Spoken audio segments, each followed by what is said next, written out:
little revolts kind of started building up. So they would get on board with these people and go, yeah, we're in favor of this. We know that this is a fourth empire. We know that we're going to be reestablished. We're going to be given our homes back, and all the foreigners are going to be pushed out. And so they were all up on all of these little groups that started these rebellions. And we'll get into that today because we'll talk. It has a significant impact even to our world today, even though we don't know too much about it. But it was all based around not only the Messiah returning, or the return of the king, but also as that oral law spread. That was a big part of what we talked about. If you remember, the oral law was basically that protection. As they spread to all those other areas, they go, we don't ever want to go back into captivity. And so what they did was they created additional laws on top of God's laws so that you could never even get to God's law. They figured if we make this a law, and you don't break that, then there's no way to break God's law. And therefore, we'll never go back into captivity. And so that's where we get today, because this is what I want to start out with. If you remember, I read this quote from Philo. I think I read it before I ended last time. But, yeah, okay, good. I'm not crazy. Because I didn't read it for Fort Wayne, but I thought I read it here. But I'm going to read it again, because this is what Philo writes pertaining to that idea of this oral law. It says, "For the man who obeys the written law is not justly entitled to any praise, inasmuch as he's influenced by compulsion and the fear of punishment." Now, basically, if you're keeping the law, you're doing what you're supposed to. That's no big deal. You're just afraid of the punishment, right? Breaking God's law and burning in the lake of fire, not existing anymore. He goes, you're just afraid of that.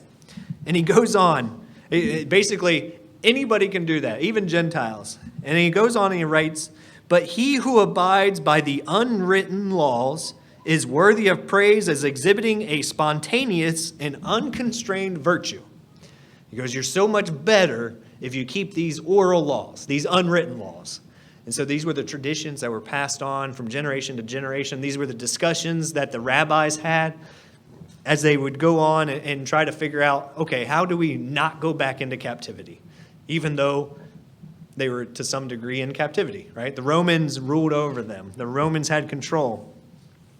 But he's basically saying you're more righteous if you keep the oral law.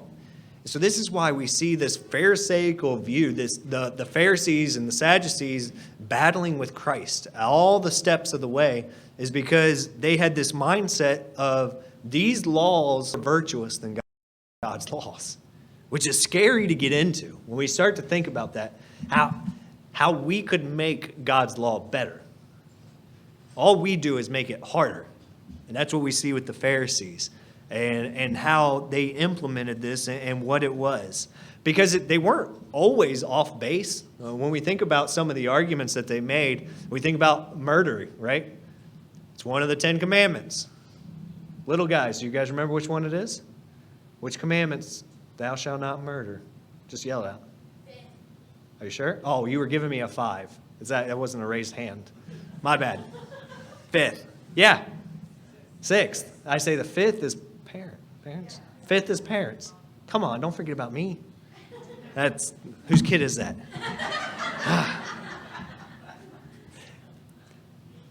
What did Christ say about murder? He took it a step further, right? He taught us the spiritual element of it, which is what they actually believed. It's what they taught, that there was a past that of we don't even hate each other. We don't have bad thoughts towards one another. And so some of these things Christ aligned with in his processing and what he taught. And so it starts to get this weird balance because their oral law sometimes looked like this. But what was Christ doing? He was making Jewish arguments. He was having Jewish debates, Jewish discussions, because he was dealing in a Jewish culture, a Jewish society. He was dealing with those people. Now, when we look at Paul was handling very different discussions because not only was Paul trained as a rabbi, but Paul was trained as a Greek philosopher.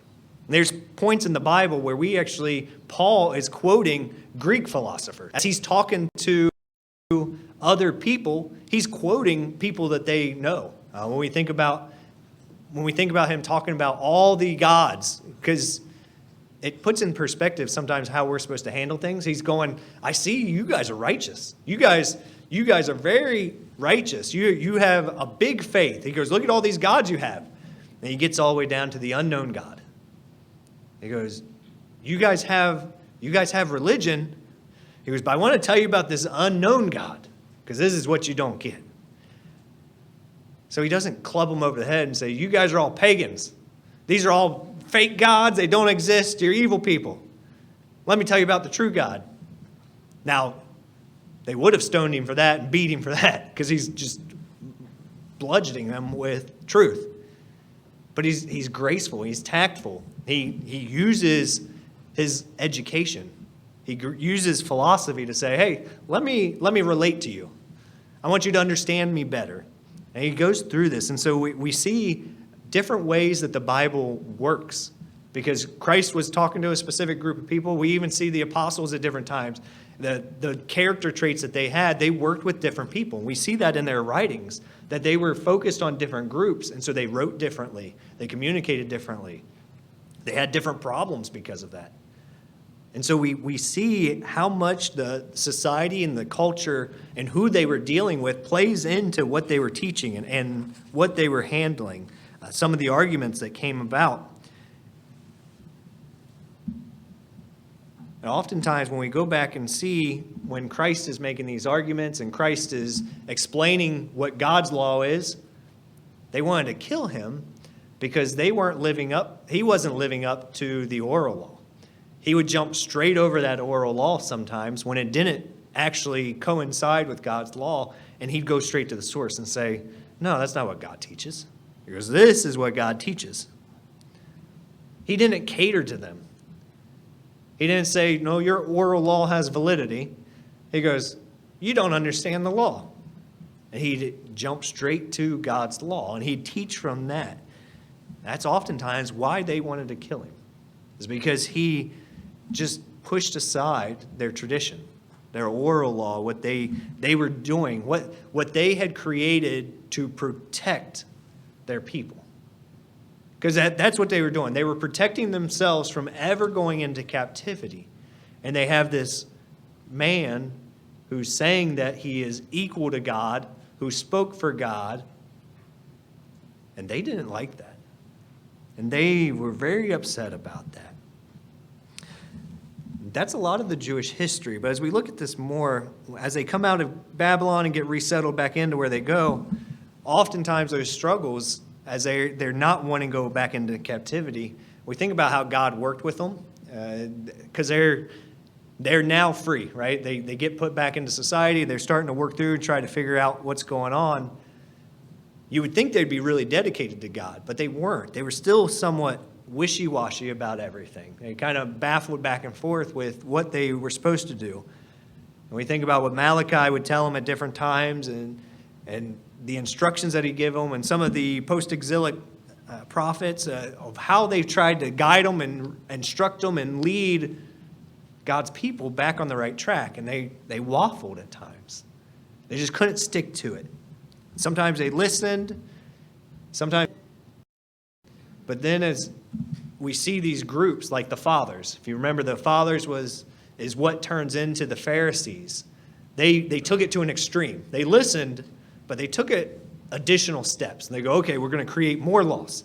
We're going to protect God's law, and we're going to do all of these things. And so they did listen, but they just pushed it too far. So if we think about what happens in 332 with Alexander the Great taking over the Persian Empire, he reestablishes the third empire of what we know. We see the development of two groups. If you remember, I can't remember when we went through this, but we talked about the Seleucids in Syria. We talked about the Ptolemies in Egypt. If you remember, I talked about how they were both Greek city-states, basically, both controlled by Greeks. But what ended up happening is Israel got stuck in the middle, and that became the battlegrounds. Both of them wanted control. So the Seleucids in Syria in the north, and then the Ptolemies in the south by Egypt, they just kept going back and forth through Israel, fighting each other, trying to get control, trying to dominate. With archaeology, it's been neat because they've discovered a lot of coins, a lot of money. Some of the money has Ptolemy on it. Some of it has the Seleucids, because depending on who had control, they'd push down past that line. Their money would come down. It gets traded. It gets dropped. It gets buried, whatever it may be. But it went back and forth, and they had this struggle between Egypt and Syria. And so they continued to fight for those territories. When we think about that area and how that works, so the Egypt, as this fighting goes on, as you have this Greek rule, one of the most well-known Egyptian rulers is Cleopatra. Cleopatra was not Egyptian. She was Greek. She was one of the last Greek rulers. Now, when you look at pictures of her, she looks very Greek, right? She dressed Greek. Why? Say it loud. She's Greek, but why would she look like an Egyptian? Why do you think she'd want to be viewed as Egyptian? Because she dressed Egyptian, she'd act Egyptian. They'd incorporated a lot of Egyptian culture. Legitimacy of their power. What did they view them as? Gods. She wanted to be treated like a god. She wanted to be respected as a god. And so she looked like Egyptian. But what happened is, because it was Greek, it had been ruled by the Greeks for quite some time, they did pick up a lot of the Greek culture. And to some point, at one point down the line, Egypt became more Greek than anywhere else. We have the Alexandrian library. And so we see how Greek culture and Greek philosophy kind of takes over. It's kind of this powerhouse that not only are they battling themselves, but it's spreading, right? They have so much control at that point. A lot of Cleopatra's predecessors were Greek. They weren't Egyptian. So we see this legacy there. And so you get this Greek and Egyptian culture mixed, but it ends up having a really big impact in that area. So it ends up happening, the Romans overthrow the Greeks in 63 BC, and there's a couple of people that we want to take note. Herod the Great is one of them. You'll know him because he's mentioned in the Bible, but he's not a good person. He's basically known as a tyrant, right? He's a tyrant that has a lot of power. Did the Romans throw him out? Nope, they liked him because he was a tyrant. He had a lot of control. He managed things well, and they go, we're going to leave you in power. We like how you handle things. And so he had this domineering personality, and so they had left him in control of kind of Syria, the Jordan, Galilee area. That's kind of the big impact that he had. They left him as the ruler over those. One of the things that he liked to do was he was a builder. He was an enormous builder. A couple of things. One of them was the Caesarea Harbor. If you've never heard of the Caesarea Harbor, it is a man-made harbor in that area. And what it ended up doing is it opened up another access point for them to have goods brought in. So they not only caravan goods in, supplies. By building this harbor, what it did, there was an absolute, basically, wealth exploded in that area. Commerce exploded because now they had another access point. And the ships could now come in. It was much easier to do a lot of the trading, all because he had this harbor built. Now, another thing that he did, he was the one that led the remodeling of Zerubbabel's temple. When we think about Christ and the apostles, when they would have gone to the temple, that wasn't just the plain old Zerubbabel's temple. This was a remodeled, revamped. He amped it up. He beautified it. I don't know if that's really a word. Sounds like a word. We're going to go with it. Beautified. Beautification. He made it a whole lot better than it was. He not redeveloped it, but he basically made it into one of the major wonders of the world at that time because of this remodeling of the temple there. One of the other things that he's famous for, and I said it even impacts us today, he had the fortress Masada built. Now, if you think about the Jewish revolt in 70 AD, This is where they thought they were going to overthrow the Romans. They had no idea what they were actually stepping into. They had no idea how big Rome really was. And so what happened, he had this, I was going to put it up, but I ended up running out of time. At some point, look up Masada, Masada. This is the Masada fortress. He had this built up on this mountain, and the only way to get up to it, originally, it was basically a single file line, a little stair step that zigzags all the way up this mountain. And so what ended up happening when the Jewish revolt, when they realized they were going to lose, everybody who was left fighting of the Jews, they retreated up to Masada. And so they retreat back to Masada. The Romans couldn't get them. As a single file line, they couldn't get up this mountain into this fortress to take it over. And so Romans being Roman, what they do, they brought in somewhere between 5,000 and 8,000 men, and they said, we're going to build a ramp. We'll build a ramp up to you. We can't get up to you, but we'll build a ramp. So they first built a 2.5 mile long wall to kind of protect themselves, and then they built a ramp up to Masada. And so they took the time to build all of this, to get up there. And anybody know what happened? They took all of this time, all this manpower, they get up there, and there's this big battle. Nope. Jews committed suicide. The Zealots that were retreated, there's reports that the only survivors that they think were there, they were, I think, 2 women and 5 children. They kind of hid themselves, and that's why they know what happened. What it was is basically they elected 10 men to kill everybody else, and then those 10 men drew straws, and one of them killed the other 10 and then killed themselves. They committed mass suicide. Instead of giving up, or instead of being taken over by the Romans, they committed mass suicide.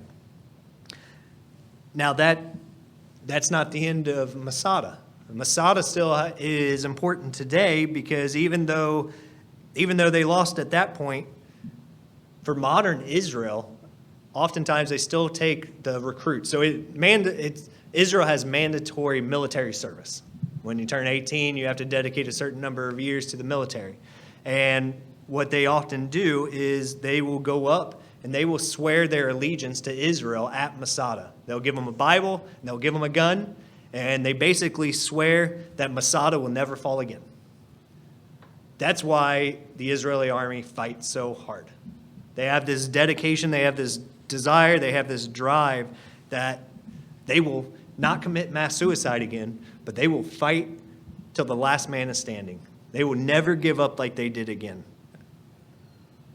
And so we have this impact of what Herod the Great left, his legacy. It is still impactful today because Israel stands behind what that meant, what the symbolism is for them, the impact of this fight of getting rid of that empire, getting rid of that Roman Empire that they were held captive to. Because that's what they rejected. They rejected that captivity. And so Herod the Great's Masada is still part of our society today, or part of Israeli culture, Israeli history. So when we think about all of what takes place, I kind of opened this up today and saying, when we think about those first century Jews, that they would have been very unified, right? They have to be, to build so many revolts against Rome, and they would have to be unified. But they weren't. They were very segregated at times. There were all kinds of Jewish groups, and they always argued with each other. And that's what we see in the Bible. That's their culture. That's why all these rabbis walked around with different groups, and they'd have these debates. They'd have these debates about who was right and who was wrong. And so when we think about it, a couple of the groups, we have the Pharisees. The Pharisees were very strict with the interpretation of the Torah and the oral law. There were a lot of the Pharisees who did join the early Christian church. They were part of that movement. When we think about that, we see that as some of the spurring of the problem in that early church is because when they came along, when they joined the church, when they understood enough to know who Christ was, they didn't always forget their I want to say lineage, but they didn't forget their customs, their traditions. And so as they came in, they brought some of their Pharisaical arguments in with them. And that's why we see, as the Pharisees come in, they're going, hey, you guys have to be circumcised. And they're going, wait, no. Gentiles don't have to be circumcised. And they're going, no, I can show you in the Bible where they have to be circumcised. And so they didn't quite grasp and they didn't quite understand. They went back to the Bible and their oral law and said, I can show you in the oral law where you're required to be circumcised. Even you as Gentiles, to be part of this, you have to do that. To be a Christian, you have to be circumcised. And so these become some of the battles and some of the discussions that they have. The Pharisees were interesting because they don't have the long heritage that the Sadducees do. When you think about the Pharisees were an organized group. They came from those fathers that were created after they were taken into captivity at Babylon. So we don't see them in the Old Testament. They don't have a legacy in the Old Testament. They weren't part of the Levites. What they ended up doing, the Pharisees came along, they started creating all these new laws. They started protecting the law, and they go, hang on, you guys aren't doing a good enough job. You're not doing it right. We're going to take over. So we don't find them in the Bible, but we see them taking power. They're demanding power. They weren't ordained by God.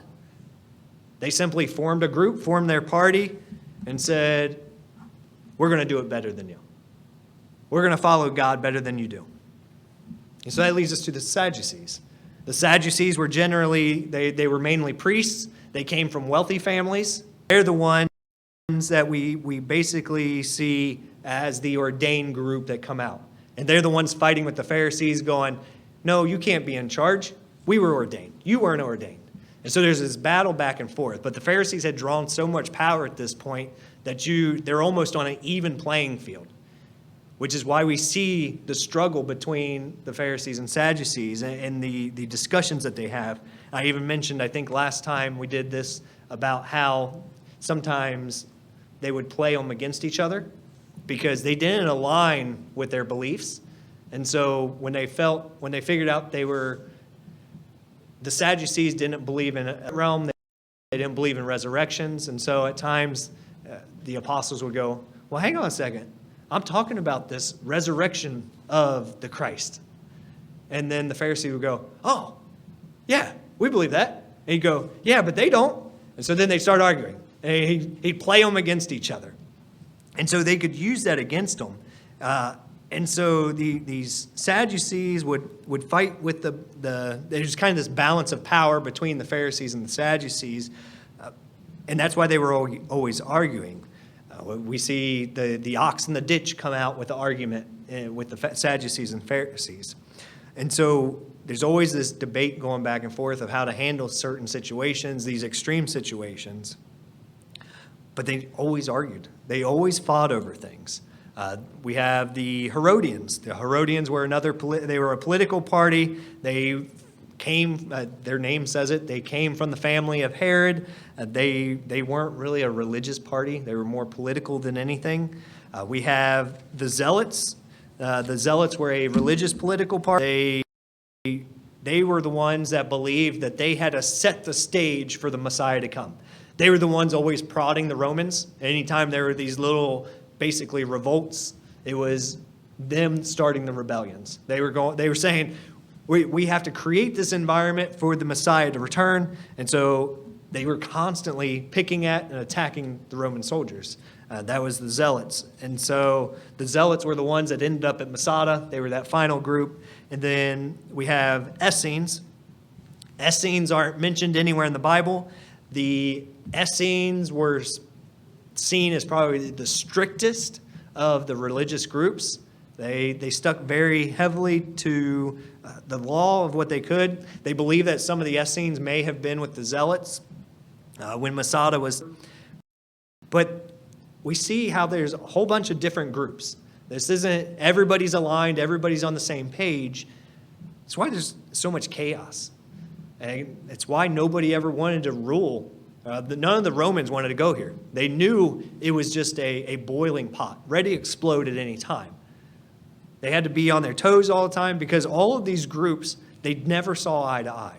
They all had different ideas of what needed to happen, when it needed to happen, how it needed to happen, what their beliefs actually were. And so it was always stirring up. It was always creating problems. And the Romans had a really hard time of managing this. And they tried at times to manipulate and twist because the Romans didn't want to just take over all the rule.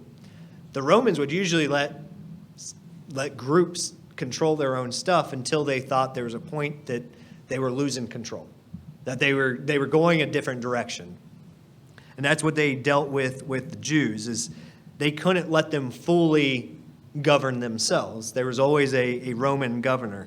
One of the things that the Romans did allow was they allowed them to have the Sanhedrin. It was a 70 members, and then they had the high priest, who was basically the not just chair, but the tiebreaker. Because anytime they had debates, if it was 35 on 35, the high priest would make the final decision. But yes, they held the highest spot, right? They kind of had the highest position at that point. So the Romans allowed this, and they left it.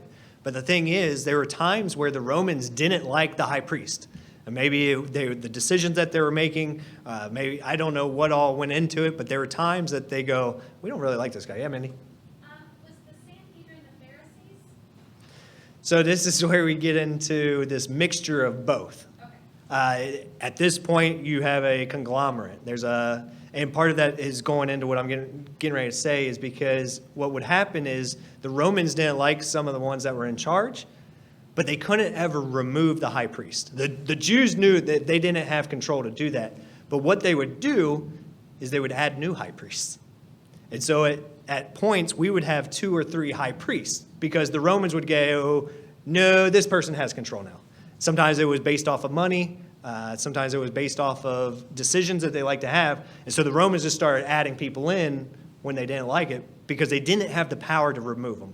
They knew it would cause problems if they tried to remove those people from positions.